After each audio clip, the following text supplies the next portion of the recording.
Here's the 40 Plymouth body now sitting on the frame. Had to make a relief cut there just to give it a little bit of extra clearance for the distributor. So what I'll do is I'll make up a piece of sheet metal, like a curved piece of sheet metal, and weld that in. And then right there for the valve cover, I used the ball peen hammer, cut a little bit extra relief. And then around the back, we had to relieve the floor for the new rear cross member. So that's all done right now.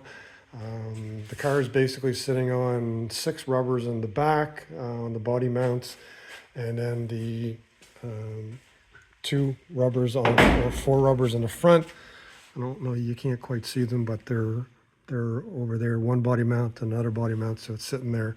I just said the other body mounts, the other 2 in behind, are the ones that need the repairing. So got to clean all this stuff out, vacuum it up, and carry on with making the repairs to the 40.